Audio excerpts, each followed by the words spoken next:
The call for our gathering, the announcement, part of the con which brought you here, mentioned the edge of the millennium, at the edge of the millennium. And so far, the millennium has been present by subtle implication alone. So I think to honor our commitment, we'll now trialogue on the edge of the millennium. Is okay? It's okay. Now, in our just appeared new book, The Evolutionary Mind, there is a chapter near the end called, I forget what it's called, it's about utopianism and millenarianism. Two pretty long isms which altogether add up to an overdose of different approaches to the future which are more or less classical. And there we spoke extensively of the extant literature and literary tradition and industry of utopian and millenarian genre. So that kind of utopian and millenarian stuff is not what we're going to talk about in this trialogue. I want to introduce a completely different notion of the millennium, and I'm interested more particularly in the edge of the millennium. And here's how it goes.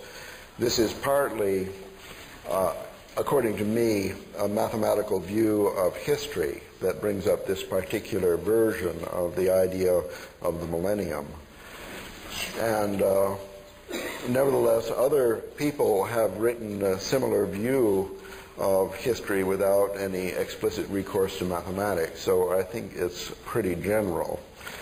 It has to do, this view of history, with the approach we've taken toward biological evolution, that it goes forward in catastrophes and critical leaps and so on, sudden jumps. The punctuated equilibrium approach to history says that history goes along in a kind of a level plateau, developmentally speaking, although there may be a gradual development up or down overall. And then every once in a while there is a big leap. The first such view of history, I think, that we know about was presented by the ancient Egyptians. So this is nothing new. Now, in my own work, I have classified some major plateaus, including the last one, the one that we're at the end of now, according to my system of history, began 6,000 years ago or 5,500 years ago with the invention of the wheel and the first city-states and stuff like that, talking Sumer, talking Babylonia, talking ancient Egypt here. And so that's a 6,000-year plateau. Now, other people, for example, Bill Thompson, somebody we know and talk to about world cultural history, he has a similar scheme in which the plateau now ending is only 300 or 400 years old. See, there were people who really wrote about this explosion idea in world cultural history was Jakob Burckhardt. Burckhardt said the Renaissance was a quantum leap in world cultural history, and then other people said, well, what about Giotto? You know, what about Patatrio? What about Boccaccio? And the truth is that whenever you look at two major milestones in history and consider that between the milestones to be a sort of a level road, then somebody will come along and find a smaller milestone in there.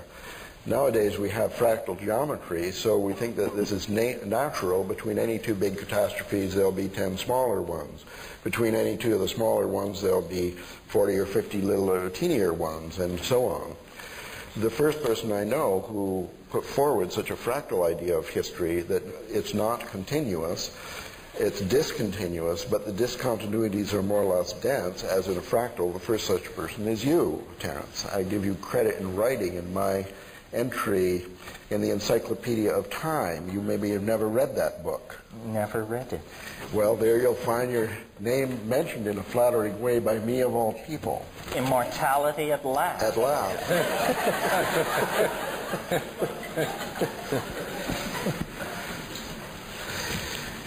Well, to make a long story short, it's these controversial plateaus of history that I'm going to call millennia.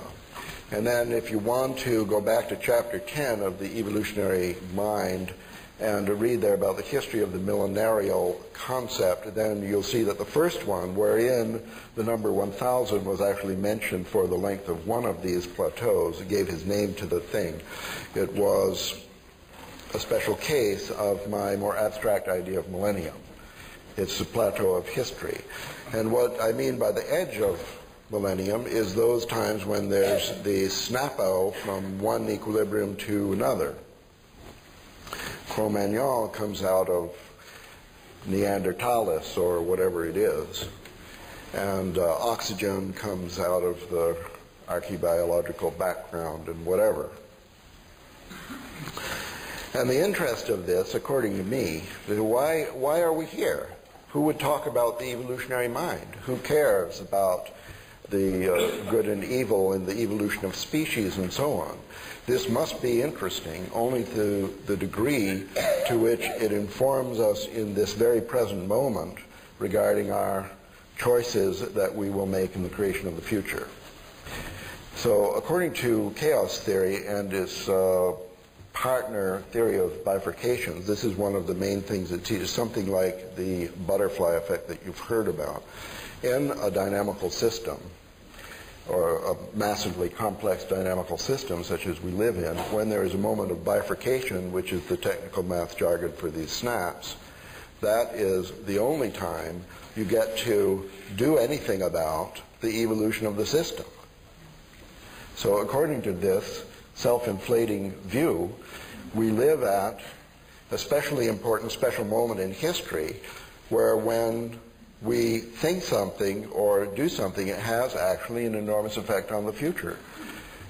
Maybe not a direct determinative effect, but we can't really say what the outcome will be. But what we do has some influence on the creation of the future more than other times in history. And the bigger the jump, the bigger the leverage, where Archimedes said, give me a lever and I'll move the world. We have a lever now, and we care about what's coming next. So that's why the edge of the millennium, any edge of any of the millennia, is particularly important to those revolutionary souls who want to make a change in things. It's a special time. A century or 2 centuries ago, you could struggle for the creation of a chaos revolution, and it would be impossible because there were no computers around, or there were no movie makers in Hollywood or something. I don't know. It takes more than we know about to create these special opportunities. And anyway, that's what I mean by millennium, and that's what I mean by at the edge of the millennium. And now this is only a hypothesis for the sake of discussion, but I kind of think that this is very credible, that we are now at the edge of a millennium. Therefore, we have to discuss this. And the question that I'm going to pose to you, Rupin Ter, if this isn't too radical, is to what degree do you think actually that what we are doing now matters in the creation of the future? And if there is any possibility that what we do matters in the creation of the future, what kind of future or what kind of change are we trying to create?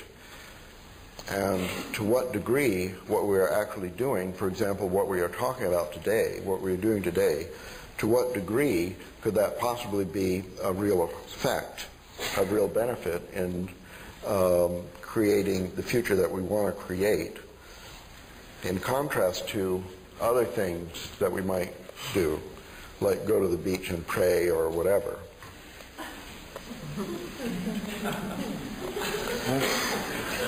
And particularly,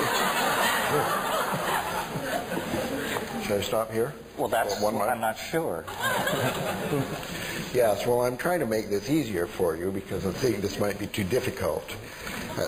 As we... Well, I mean, I think I said this morning, or maybe I didn't, but I believe it and have said it many times.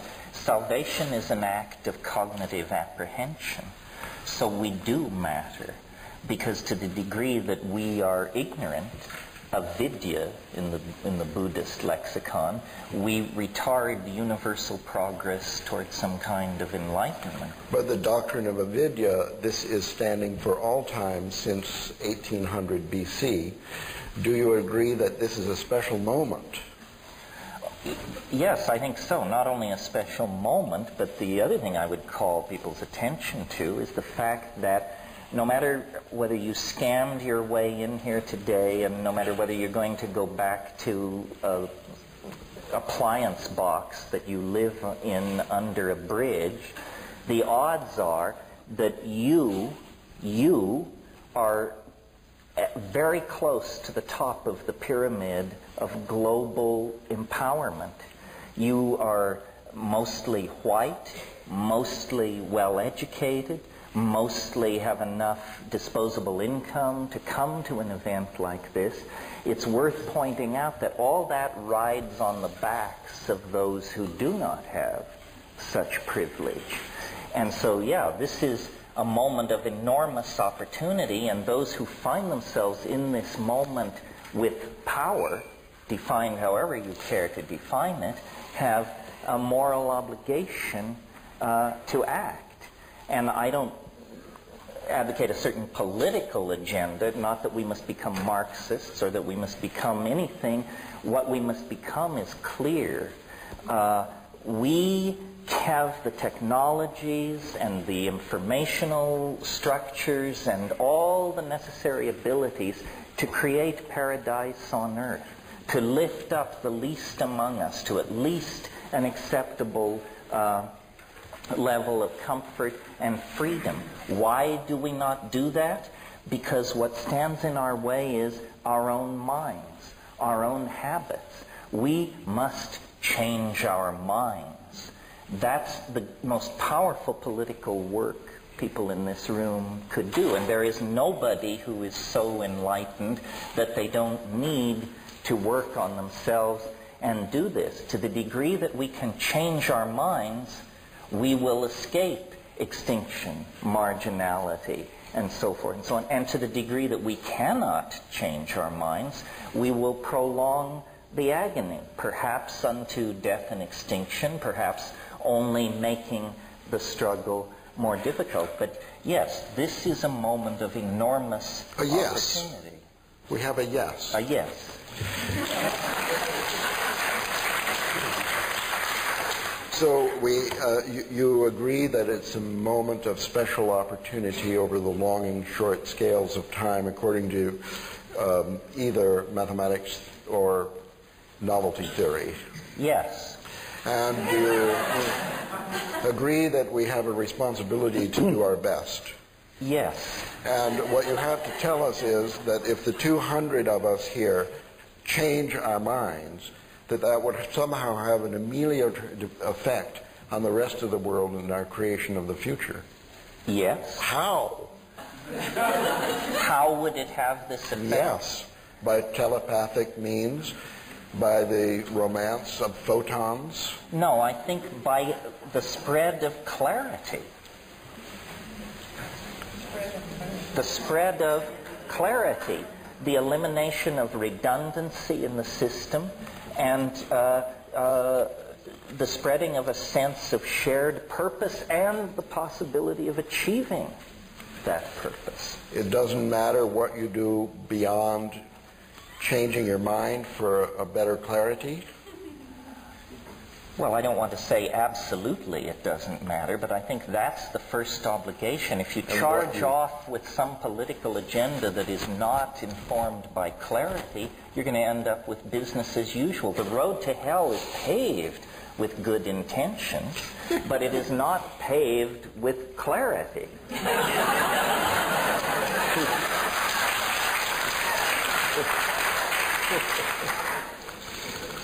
So you're, for example, what you do in life, you barnstorm giving lectures, you write books, and you create a website. And the effect of this, hopefully, will be to promote clarity. Correct. Well, first of all, I certainly agree that for me personally, psychedelic experience has enhanced clarity, whereas some people think the opposite. Well, let us have vigorous debate by informed parties on this subject.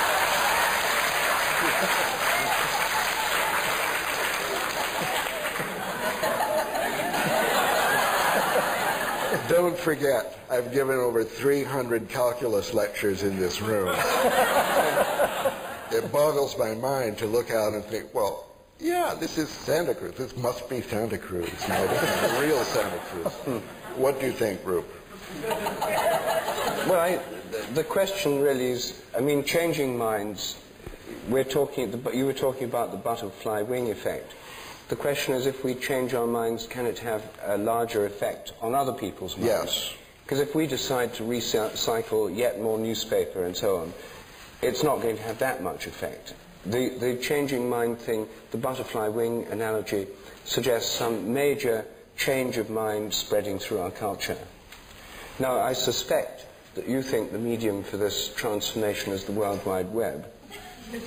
I suspect that Terence thinks the medium... Well, I think telepathy is equally powerful.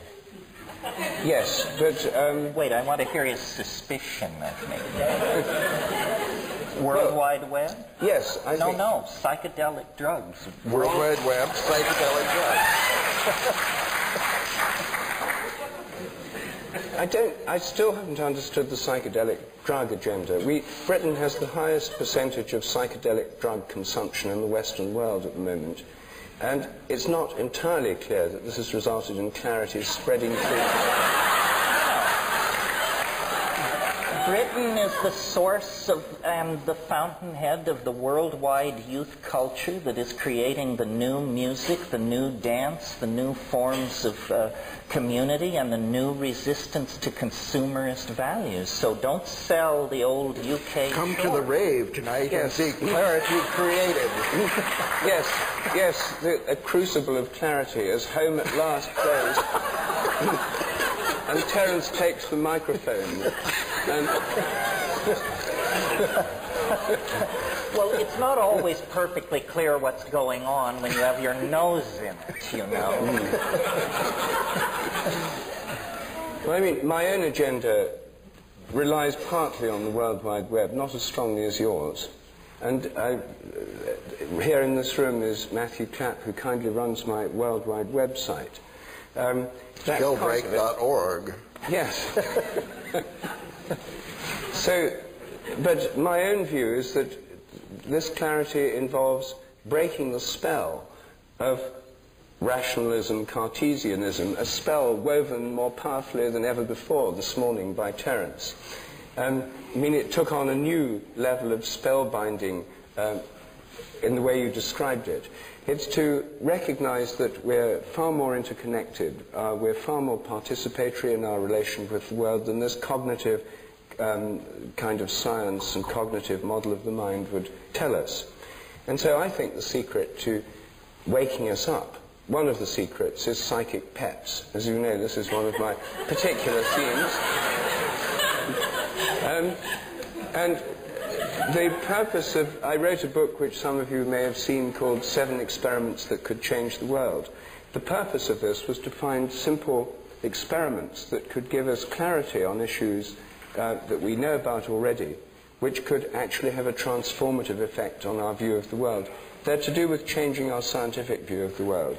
And the scientific view of the world is a particularly important part of the spell that binds us all and that affects our whole civilization, our whole industrial culture. And it's an exceptionally narrow and dissociated view of the world at the moment. The reason I think psychic pets could play this part is, first of all, there's more of them than psychedelics. I mean, they're everywhere. There are lots and lots of dogs and cats that have telepathic bonds with their owners. about 50% of Americans feel that they've had a telepathic bond with an animal. Now, to recognize what so many people already know, through experiments to test these to see if they're real, and so far the experiments suggest they are real, this can give permission for people to recognize what they already know.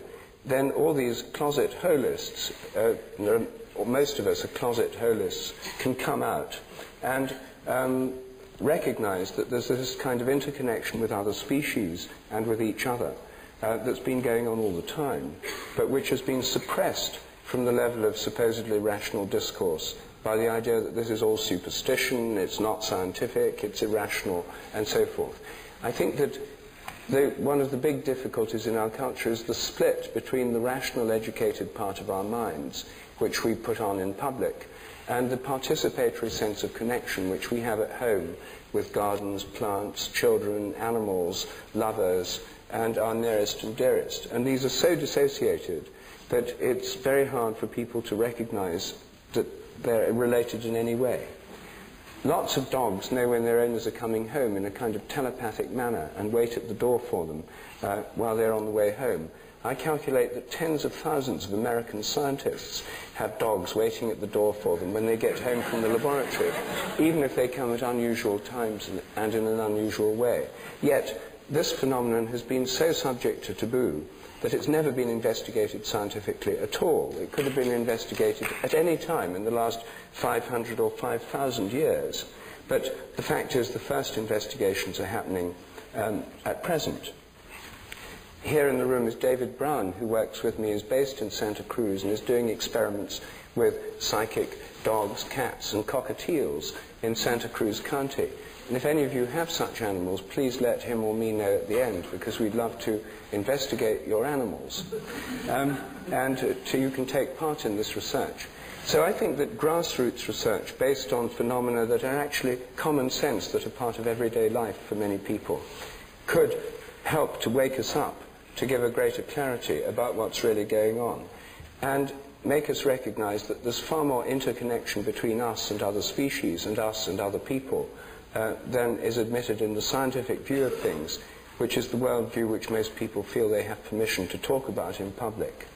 So I think that this transition, a butterfly wing effect, would be a few dogs and cats that do this being proved scientifically to be able to do it, shown on TV, would probably overnight give millions of people permission to recognize and talk about these events in their own lives. And never again would this subject be able to be stuffed back into the closet. I think these could lead to a great change in the way we think about the world. Now, it's not, of course, it's several steps from that to solving the ecological problems of the world, to dealing with the problem of multinational corporations and so on. But it's a step towards clarity, and it's one that could spread very quickly. Well, it seems to me the overarching theme here that unites all three of our positions is boundary dissolution.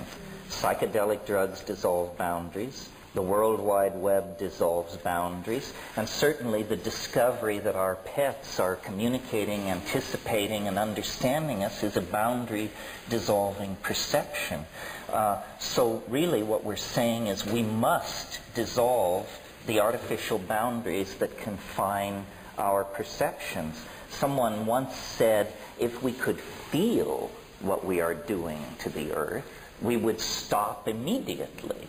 Because a man hitting himself on the head with a ball-peen hammer stops immediately. The feedback loop is very short. So we have compartmentalized our lives, and this allows us to do the fatal and lethal work that is destroying the planet, destroying community, so forth and so on.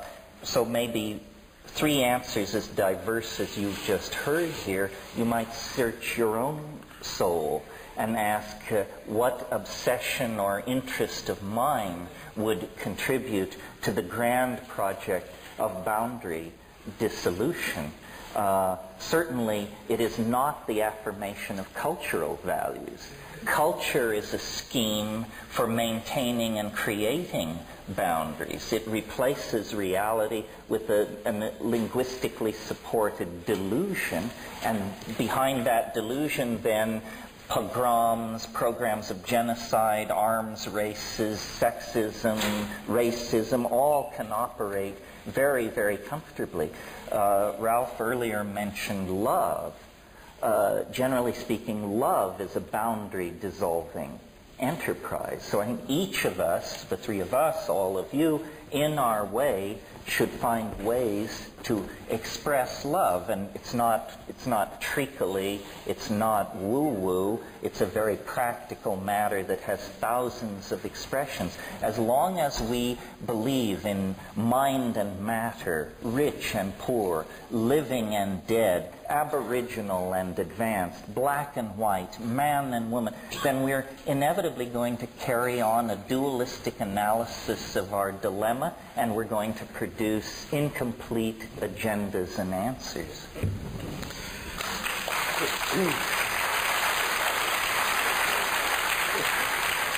Well, this is good. I agree with everything. I admire you both for your revolutionary efforts. Nevertheless, I can't help having a sinking feeling. Here we are in the University of California. Naturally, my thoughts turn to the educational system. Now, we have here a group, I know there are actually a few undergraduates of the University of California at Santa Cruz are here by accident, as it were, and that's cool. But we have not yet taken over one regularly offered course of the university to enable students to learn science by doing research projects with psychic pets. Well, Ralph, the university is the last place where you would look for this. The university is the manufacturer of these cultural values that imprison us. Well, that's why I'm bringing up this subject of education at this time. I think we've discussed the problem of education before, but my experience is that no amount of clarity in this group of 200 and other like groups is going to matter one whit when we are all adults. You see, the next generation will have to face the same butterfly problem with the same lever, because the majority of people will have their paradigm set in K through 12 in some archaic school system that sees its primary business to work against a worldwide cultural revolution. So the inertia, we have to overcome inertia, and we can talk about religion and psychedelics and getting clarity and so on. We know that the scientific establishment is a big obstacle as far as environmental problems are concerned, and so Rupert's work, the ultimate effect will be to deconstruct or revolutionize science, is very important in making a transformation among adult scientists worldwide. How can this matter at all if there's no change in the educational system K through 12, pre-K, pre-K, and back to the womb, the parents, and so on? That this chicken and egg loop has got to be touched somewhere in a more sensitive spot than the adult community. And what do you propose? Well, you work with youth, I guess. You're interested in talking with younger people. And Rupert, I know that you're particularly active in education through the existence of your children who are now subject to the educational system that does this criminal brainwashing that I'm talking about. So I'm just posing this now. Do you have any idea as to the transformation of our school system by a change of curriculum or the entrance of any weird idea into the actual program which trains most children worldwide? Well, I ought to have. There's a story that perhaps not everyone here is familiar with, which is when I was in New York a couple of years ago, I was asked to visit a school in Long Island. I was particularly urged to go there. A private helicopter was sent to take me, and I was asked to address the board and the teachers of this school. And when I asked them what they'd like me to speak about, They said they wanted me to speak about the rectified Sheldrake principle, on which their entire curriculum was based. So when I said, what is the rectified Sheldrake principle? They said that that was the very question they were asking and hoping that I would explain. I then asked who had invented the rectified Sheldrake principle on which the curriculum was based, and they soon revealed that the author of this principle, or at least the author of the documents on which their entire curriculum were based, was Ralph Abraham.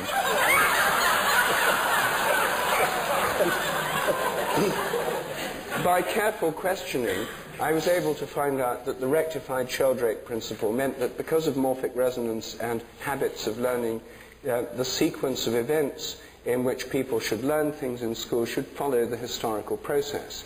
So in history, you learn first about the Sumerians, Egyptians, etc. Then you move on to the ancient Greeks, the Romans, the Dark Ages, etc. That it follows the principle. And they start in grade 1 with ancient Egypt. I calculated on this basis that the invention of the domestication of fire, which occurred between 400 to 700,000 years ago, should mean that in the toddler playgroups they should be playing with fire.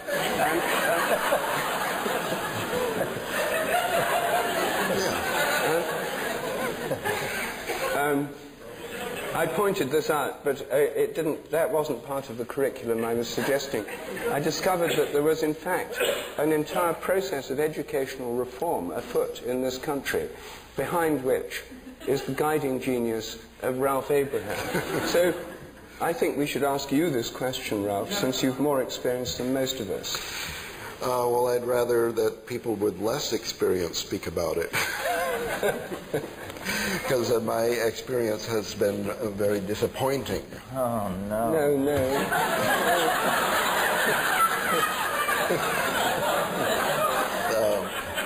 Here is the problem as I perceive it, and maybe you can help me get through this one. The children are innocent and trusting and will try any curricular reform experiment. They'll try anything, which they have done in different schools around the world with great effect. It was only a couple days ago I was at the Intel farm, they call it, in Oregon, where 10,000 people work on realizing Terence's dream. And making psychedelic drugs available to everyone. Oh, a different dream. They know what I mean. Chips, not hits. Casually over lunch, I revealed my revolutionary program for the schools to a software engineer who was sitting there, and he said, "Oh, well, this historical curriculum." He said, "I'm an Armenian, and Armenia Algeria." He says, "I'm from Algeria, and my school was exactly it was wonderful." So there are places in the world where even my experiment has been tried. The problem is this: the children, okay, the owners of the school, the people, everything is fine. The problem is with the teachers and parents. The teachers have been trained. That's one problem. And the parents have been frightened, I guess. So the parents absolutely refuse any experiments that would affect their children because of the danger of a failure. You see that they consider the current system, which is guaranteed to fail, is somehow safer than an experimental system that might fail. The insecurity itself is a source of anxiety.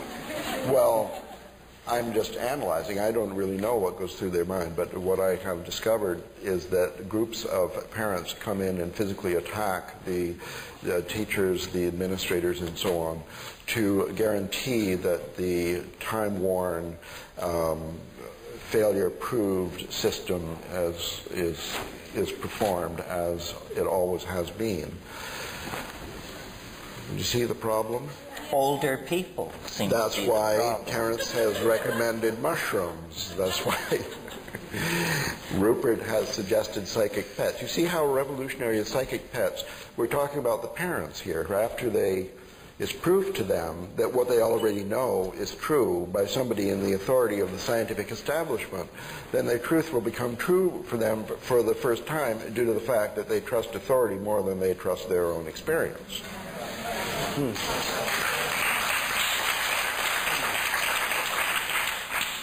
So I haven't given up yet with the educational system, but I'm still seeking some little way around this very deeply ingrained habit. And part of the problem is, as the stakes rise, the clenching on the part of the geriatric establishment becomes even more intensified. So, for example, right now, the worldwide epidemic of youth bashing is the most counterproductive thing we could possibly generate. I mean, we're leaning on the very people who are going to have to save the situation.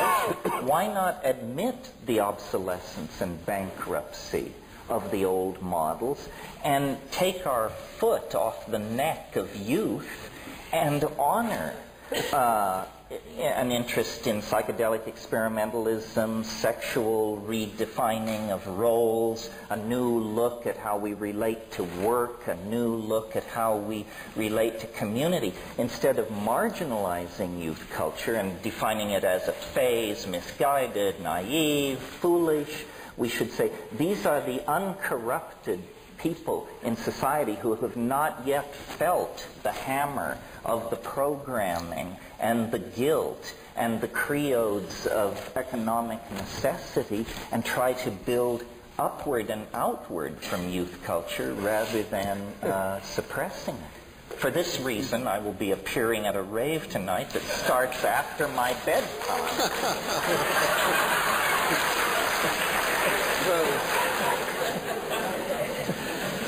Yeah, Ruth. I wish I could be persuaded by your persuasive rhetoric. My experience of youth culture is here are people who from the age of 2 have been watching hours a day of television, shaped by commercials cunningly designed to introduce toddlers to the consumer society, whose music is dominated by a music industry run by cynical interests, manipulative people, public relations operations, and large corporations. So to see this as uncontaminated, pure, the spirit of tomorrow, untarnished by the vices of today, seems to me to beg a number of questions. However, well, let me answer. I'll be there at the rave tonight too, Terence, and there I'll be able to see this paradise that's unfolding before us. Your point about television is well taken. I totally agree. I think this is the most pernicious programming and propaganda device around. It's about to be strangled by the World Wide Web. Well, and you know, you can just turn off your TV, and I say that as someone who did. I raised my children without television because rather than just giving lip service to the idea that it's stupid, we actually acted on the perception that it's stupid. Yes, and we do too. But your other point about the youth culture's music being in the hands of capitalists and record companies is slightly out of touch with what's actually happening. For $500 you can buy a CDR burner. Bands do this, and most youth culture music is now put out in editions of under 1,000 pressings, and really the corporate middlemen have all been gone around, and the big record corporations are not at all in touch with real tastes and real creativity in the music business. They recycle garbage that they support with massive public relations programs at the same time that real creativity is alive and well and thriving on a fractalized micro scale that goes right around the desires of mass consumerism.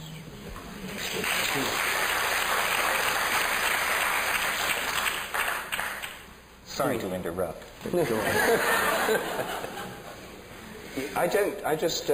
would be good if there could be an experiment carried out, perhaps with you as the cheerleader, for this youth culture of tomorrow actually to be able to be permitted rather than suppressed and so on, to see what happens.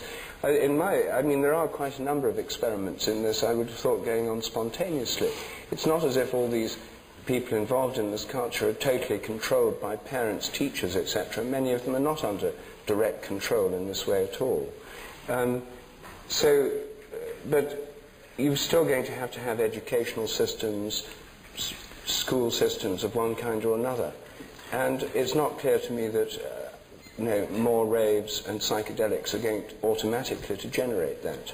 Well, I would offer as an example, I think the place on the planet where youth culture is most in control of the social agenda, in other words, where youth's preference for psychedelic drugs is honored, where youth's music is honored, where microeconomic systems built by youth are honored, is the Netherlands, Holland, lowest AIDS infection rate in Europe, lowest heroin addiction rate in Europe. Heroin is legal. Prostitution is legal. There are actually very large-scale social experiments going on that embody the values of youth culture, and they're producing saner, less stressful, more life-affirming and human societies than anything going on inside the high-tech industrial democracies that set the global agenda.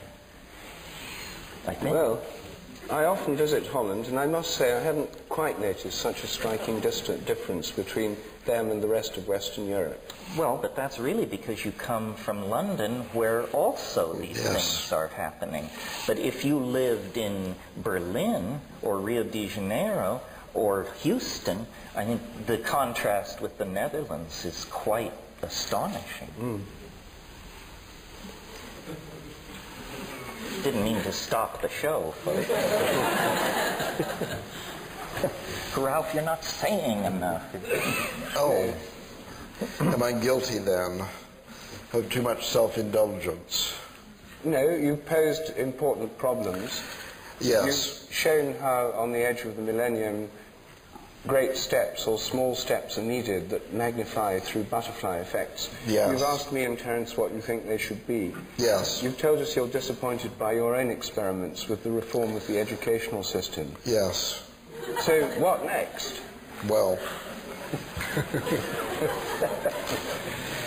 well, as I say, I think that we're at the edge of a millennium. We're at a turning point. What may be coming down the pike could be 2 or 3 miracles that will decidedly change the definition of the problem. And in the meanwhile, I think that we're more or less stuck in the situation where we keep trying what we're doing and believing that it has at least some chance of having an effect. I think that the educational system might change itself by a miracle, for example.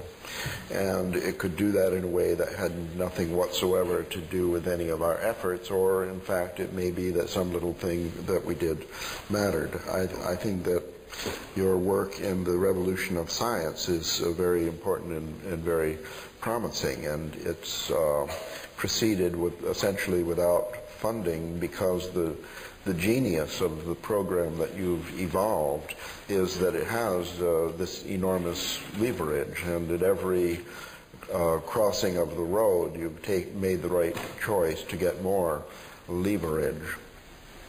And Terence, I think that your program also is a good one, in that it's over the years changed in the direction of younger people, and that you've been changed your approach to maximize. And I don't see in either case that there's an enormous backlash working against you, that other revolutionary movements have been stopped by a backlash, and although you don't have funding, you don't have groups calling you up and threatening your life and so on. In my own case, I have felt, I've written about this endlessly. Besides writing mathematics, I write that mathematics is important. And through the microscopic analysis of the hinges of history, the edges of millennia past, I have pointed out exactly where, in each case, mathematics had a key role in the miracle and the bifurcation that happened. I think that a society that rejects mathematics cannot actually successfully deal with these problems, and therefore I've activated myself against the problem especially prevalent in the United States and concomitant with other problems that are especially prevalent in the United States, the problem of math, anxiety, avoidance, and misunderstanding. And here I would say that there is a huge institution, more or less, equivalent to the scientific community that is arrayed against this information, that somehow the educational system has been particularly persistent in the destruction of mathematics, in the destruction of mathematical capability of youth, and therefore in disempowerment of the society with its critical faculty to change. I do not believe you can have any clarity of view in the progress of history with no mathematical training on the part of any of the participants. I have seen in this society that even Nobel Prize winners in physics have math anxiety to a very severe degree. I'm able to detect this because it's something that is amplified. It's behavior that emerges as soon as I walk into a room. So I guess I feel in some that my own efforts have been rather less successful, or maybe I haven't been as clever in turning to the left or right at the crossings of the road. The problem is already much less severe in other countries, so it seems like we needn't worry too much. In Europe, throughout Europe, for example, the problem of the destruction of mathematical capability is far less severe.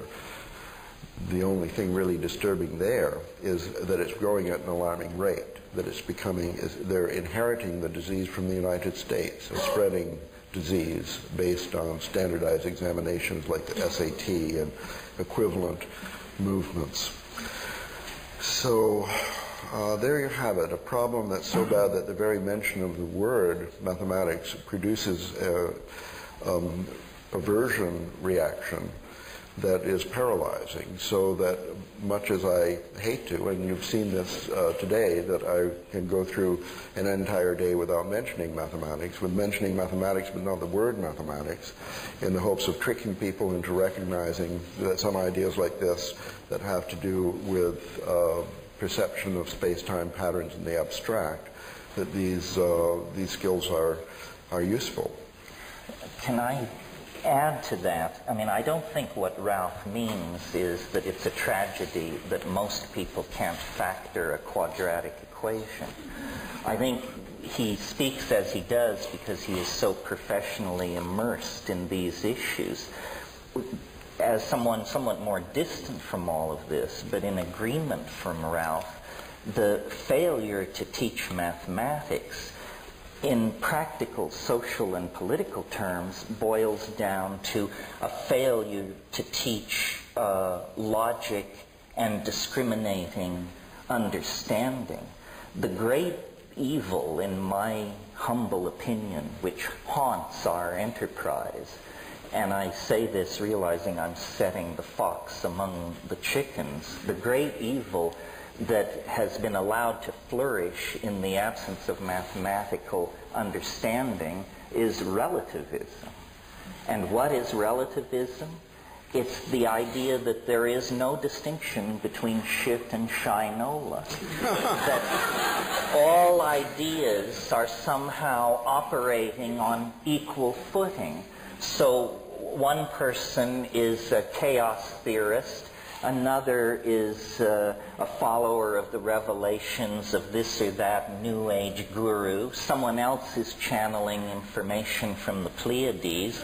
And we have been taught that political correctness demands that we treat all these things with equal weight. Because we have no mathematical ability, no logical ability, we don't know how to ask the questions that expose some positions as preposterous, trivial, insulting to the intelligence, and unworthy of repetition. So we all are very comfortable bashing science and flailing away at that, but that isn't our enemy. Science is capable of undertaking its own reformation and critique, and has been engaged in that fairly vigorously for some time. The enemy that will really subvert the enterprise of building a world based on clarity is the belief that we cannot point out the pernicious forms of idiocy that flourish in our own community. And this problem is growing worse all the time. I mean, just pick up a copy of Magical Blend or Shaman's Drum, and you will discover an appeal to the level of intellect that makes what's going on with television advertising look like a meeting of the Princeton Institute of Advanced Study. We have tolerated too many loose heads in our community. We are not willing to take on the karma involved in argument and discourse that actually gores somebody's ox, so that at the end of the day, iridology or Mormonism or some other form of institutionally supported foolishness lies in shreds on the floor. We consider this politically incorrect. I can feel the tension in this room because people sense I might gore their particular ox. If we had learned mathematical logic or reason or rules of evidence, when someone approaches us excited to inform us that the ruins of Lemuria have been spotted in the deep sea off Big Sur or something like that, we would be able to respond to that with the contempt it deserves. I had a conversation about this recently with someone who, if I had to describe their job category, I would describe them as mafiosa. And I said, what do you think of the abduction phenomenon? And without hesitation, this person said, there are just so many foolish people in the world. And to me, all of these things are intelligence tests. And the people who pass the intelligence test are not worrying about pro bono proctologists from other star systems showing up unannounced in their bedroom. So, we have perfected politeness. We have perfected the ability to listen to damn foolishness without betraying by so much as the flick of an eyebrow that we realize what we're in the presence of. Now I think it's time to refine our mathematical skills, learn to think straight, and not be afraid to denounce the pernicious forms of foolishness which are vitiating the energies of our community and making us appear marginal and absurd in the discourse about truly transforming society.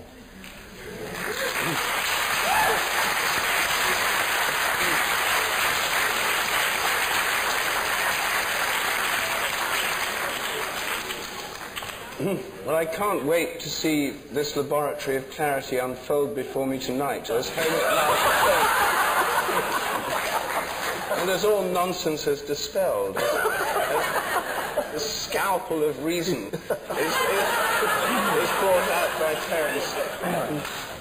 Yes, well, it is an ambiguous enterprise and fraught with contradiction, but forward, ever forward.